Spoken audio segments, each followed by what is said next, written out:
Em Mateus 13, a partir do verso 24, Jesus conta uma parábola do joio e do trigo. E ele diz assim que um homem semeou boa semente no seu campo. Mas enquanto dormiam os homens, veio o inimigo e lançou ali o joio. E Jesus, quando vai explicar essa parábola para os seus discípulos, ele diz assim, o homem que lançou a boa semente é o filho do homem. Quem lançou o joio é Satanás. E o campo é o mundo. E os servos daquele homem dizem: Senhor, vamos arrancar o joio? E o Senhor diz assim: não, deixa crescer, porque enquanto eles são novos, enquanto eles estão pequenos, são iguais, não tem como diferenciar o joio do trigo. Mas quando amadurece, aí há uma diferenciação. O trigo ele tem grão, dentro dele tem fruto. O joio ele não tem nada, ele é igual ao trigo, mas quando o trigo amadurece, ele se curva, porque ele pesa, o seu fruto pesa, e o joio fica em pé, e aí se sabe quem é joio e quem é trigo. Então Jesus ele falou: não arranca, deixa, porque pode ser que arranque trigos, pode ser que arranque alguns trigos, então deixa crescer. Jesus diz assim: na consumação dos séculos, nós vamos fazer a separação do joio e do trigo, porque é na colheita, é quando estiver maduro, é quando estiver pronto. Então, na consumação do século vai ser separado o joio e o trigo. Então, uma coisa importante de nós entendermos nessa parábola que Jesus está contando é que o campo, Jesus está dizendo assim que é o mundo. Tá? Geralmente nós achamos que o campo é a igreja e ficamos procurando o joio dentro da igreja, mas o campo é o mundo. E o joio são os filhos do maligno. O trigo são os filhos do reino. Então o joio, não é aquele irmão fraquinho, aquele irmão que não se libertou dos seus vícios, que não se libertou das suas fraquezas. Não é aquele irmão que sai da igreja porque foi ferido. Não é isso, o joio não é isso, tá, irmãos? O joio são os filhos do maligno. E os filhos do maligno, eles trabalham para as trevas, tá, irmãos? Então nós temos muitas advertências da palavra de Deus sobre pessoas que se introduziriam dentro da igreja e ensinariam à igreja heresias de perdição, isso encobertamente.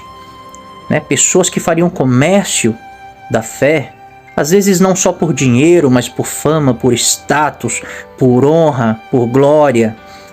Então a Bíblia nos adverte dessas pessoas que estariam no nosso meio e seriam nossos mestres, e nos levariam a desviar do caminho do Senhor, mas continuar dentro da igreja.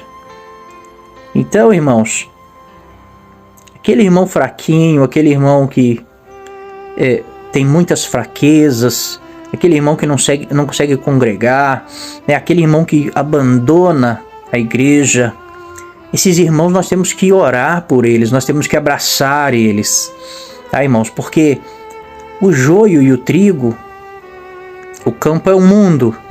Então, quando o nosso irmão está no mundo, quando ele está no seu trabalho, quando ele está no meio dos seus parentes, da sua família, ali tem joio, irmãos. E o joio e o trigo, eles disputam os mesmos nutrientes da terra. Então, o joio ele atrapalha o crescimento do trigo. Tá? Então, quanto mais joio tem, menos o trigo cresce, mais devagar ele cresce. Então, irmãos, às vezes o nosso irmão está no trabalho e lá ele é perseguido, lá ele é combatido. Quando chega na sua casa também tem muito joio, ele está querendo crescer espiritualmente, materialmente, às vezes emocionalmente, mas ele não consegue. E ele chega na igreja pisado, ele chega na igreja caído, e muitas vezes nós fazemos ao contrário do que diz Isaías 42, não quebrarás a cana trilhada e não apagarás o pavio que fumega. Mas às vezes nós olhamos com olhar de julgamento para o nosso irmão, né, achando que ele é o joio, e às vezes não fazemos uma visita porque o irmão tem um pecado que está exposto à igreja, porque o irmão faz isso, porque o irmão faz aquilo, eu não vou visitá-lo, porque ele é joio, porque ele não se converte, né? Mas quando nós vemos no campo, quando as máquinas passam em cima do trigo, né, que as máquinas têm que passar em cima de alguns trigos, ela faz uma trilha e muitos trigos ficam caídos ali, mas eles se levantam. Por isso que Isaías 42 diz, não quebrarás a cana trilhada. Está falando de Jesus, o servo do Senhor. Ele não vai quebrar a cana trilhada, ele não vai apagar o pavio que fumega, né? Então, nós devemos ajudar a cana trilhada, não quebrá-la. Nós devemos chegar nesses irmãos que estão ainda fumegando e dar um sopro de vida sobre eles, que eles vão voltar a queimar. Então, irmãos, não fica procurando o joio dentro da igreja. Você não vai achar. Porque o joio, ele é igual ao trigo. Só na consumação dos séculos vai haver uma separação. Só quando chegar o tempo da colheita vai haver uma separação.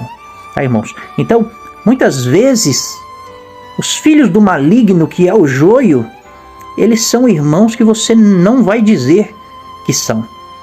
Vocês vão olhar para ele, é trigo puro, é santo, tem os dons, profetiza, prega, cura, faz milagre. Mas na consumação, Jesus vai falar para muitos que pregam, profetizam, fazem milagres, que fazem tudo em nome de Jesus. Jesus vai falar, eu não conheço vocês. Ali é a separação, irmãos. Ali é a separação. Tá? Não adianta, você não vai saber quem é. Se tem joio dentro da igreja, você não vai saber quem é. No fim você vai se surpreender. E às vezes aquele irmão que você viu caído, ele vai se levantar. E quando ele chegar diante do Senhor, o Senhor vai chamar ele de amigo. Então isso é muito importante. O campo não é a igreja, o campo é o mundo. E os filhos do maligno estão fazendo as obras do seu pai. Eles estão corrompendo o mundo. Enquanto os filhos do reino foram chamados para ser luz do mundo, não estão sendo. Tá, irmãos? Então, nós temos que seguir o exemplo do mestre. Jesus, ele sabia que Judas ia traí-lo, né? Ele sabia disso. Mas quando Judas chega para entregar o Senhor, quando Judas chega levando ali os sacerdotes e o exército dos sacerdotes, os seus soldados, Jesus diz assim para Judas, amigo, a que viestes? E Jesus, irmãos, ele não mente, Jesus não tem falsidade nele. Não existe nada de falsidade em Jesus. Então, quando Jesus olha para Judas e chama ele de amigo, é porque Jesus era amigo de Judas. Jesus foi amigo de Judas até o fim. Porque Jesus, ele é constante. As pessoas não mudam Jesus. Jesus, ele estava no meio de prostitutas, de fariseus, de publicanos, de pecadores, e ele sempre era o mesmo. Ele sempre era o mesmo, constante. Então, irmãos, nós temos que ser assim também, constantes. Aquele irmão que tem fraquezas, aquele irmão que te persegue, aquele irmão que te tira a paciência, ele não pode mudar você, ele não pode dizer quem você é. As circunstâncias não podem dizer quem você é. Você tem que ser o Cristo. O Cristo tem que estar gerado, formado dentro de você. E você vai olhar todos, com o olhar de Jesus. E você vai poder dizer para todos, amigo. Você vai ser de fato amigo de todos. Então, irmãos, isso é a diferença, isso é o fruto Porque o trigo ele tem fruto. O joio não tem nada dentro.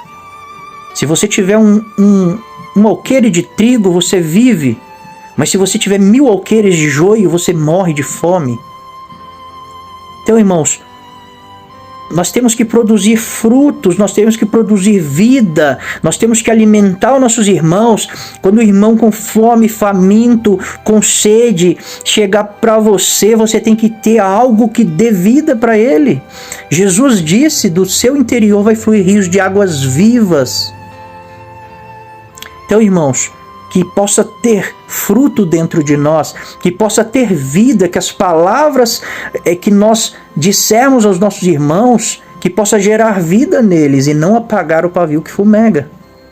Tá, irmãos? Então vamos buscar frutificar, vamos buscar amadurecer, para que nós possamos ajudar esses nossos irmãos a crescerem, ajudar esses nossos irmãos a amadurecerem também. Então vamos meditar nessa parábola, irmãos. Você nunca vai saber quem é o joio.